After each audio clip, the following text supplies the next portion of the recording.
Well, I don't agree at all. First off, how is it possible that anybody with any kind of sanity would consider the United States or Britain or the West in general to be in any kind of position to be punishing anyone for any illegalities? If we want to take a look at Iraq, there is at least 1 million, probably even close to 2 million dead. We invaded that country, destroyed it, created millions of orphans, millions of refugees, and never even so much as apologized for that. Let's go back to Vietnam, where we dropped 20 million bombs, more than all of World War II combined. We have destroyed so many countries. We have tortured and killed and maimed and raped around this planet.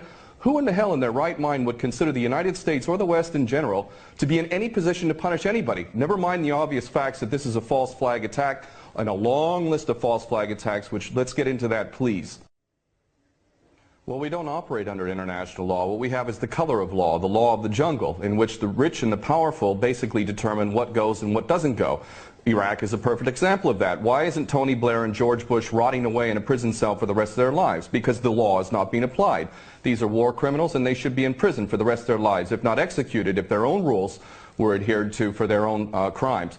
Not only that, but we need to really understand the truth here. First off, all of these players, these politicians, are nothing more than puppets. They don't serve the people. There is no real democracy. They really serve the rich and powerful who run the world, and that would be the bankers who control the money supply. The bankers, of course, make huge amounts of money. Whether they make bad investments or not, wars are great for them, and ultimately they control the politicians, and that is why we see these policies.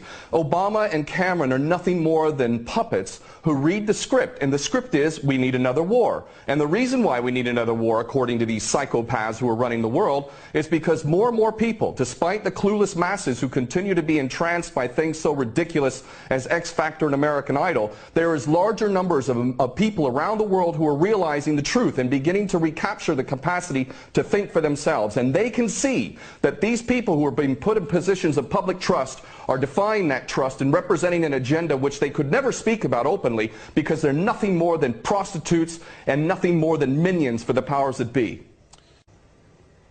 Well, the Greater Israel Project is all about destabilizing surrounding nations, ultimately in pursuit of this dream of Greater Israel from the Euphrates down to the Nile, all the way over to the Eastern Mediterranean. This is the dream of these psychopaths, and so destabilizing governments, creating sectarian strife is all part of that menu and all part of the design to create Greater Israel. So that goes, that's self-evident. But I have to go back to what this gentleman is saying in Washington, D.C. about America not wanting to get involved, or Obama not getting involved. What are you talking about? We have been arming people directly who are Al-Qaeda. Al-Nusra Front is Al-Qaeda. These people are psychopaths to the worst order. They are conducting suicide attacks. They are gassing people. We know, Carla Del Ponte said in May, that it was the so-called rebels in Syria that were using sarin gas, not the Bashar al-Assad regime. No, it was not. We know that the United States President is arming people who are on the U.S. terrorist list. He should be convicted of aiding and abetting, giving material support to a terrorist organization. But then again, you know what? We, the West, the United States in particular, Israel and Britain, are the biggest terrorists on the planet. So our little junior partners in Al-Qaeda, which is nothing more than a CIA database, thus the name Al-Qaeda, this is nothing more than a group of terrorists working together, each playing one different role, but all of them working together for the same goal, which is to maintain this hideous and sick and twisted, unjust world that we have, which is a perpetual state of war. Always one illusion, one boogeyman after another. But the fact is, Obama is nothing more than a puppet war criminal, just like his predecessor and every other U.S. president before him. So please don't tell people out there that the U.S. is not involved. It's directly involved, and it is arming people who are absolute psychopaths. Because the United States has never been interested in anything. Keep going. Has never been interested in anything other than war. The United States is in a perpetual state of war because the bankers control the politicians, and they read the script as given to them by the banksters, and they make huge amounts of money off of this. What this gentleman is saying about the United States not wanting war, not wanting to get involved, is like Iraq 2.0. It's a repeat of the same rubbish that was said, oh, we don't want war, war is a last resort. That's absolutely untrue. It's a lie. Those that are in government are nothing more than prostitutes who are carrying out the orders of those who are in charge of them, and those that are in charge want another war. And part of that is what we discussed earlier, the Greater Israel Project, to destabilize any Arab regime which might have any kind of autonomy and self-determination. Any regime in the Arab world that is not an absolute puppet cannot be tolerated. And who are the nations that we target? Those that are not puppets. We don't target those like the Saudi regime, which is the biggest human rights violator in that region. It's cutting off people's heads in public, cutting off hands. It is the most grotesque regime on the planet, and yet we give that regime weapons, and it's no problem whatsoever.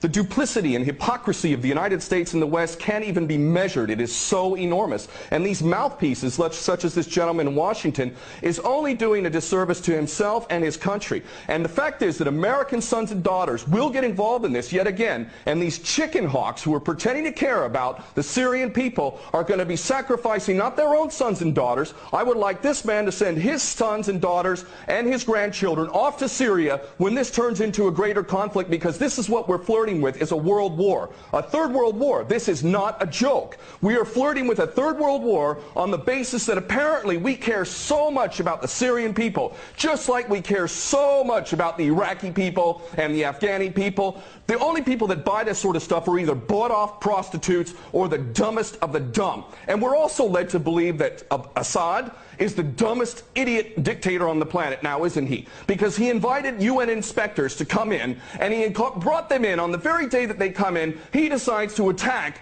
his own people 10 miles away from where the inspectors arrive. This is beyond ridiculous, and the only people that buy this, again, are bought-off prostitutes or the dumbest of the dumb. Well, there's no question that they don't intend for limited strikes, and that's not going to do anything. They want to go in full scale.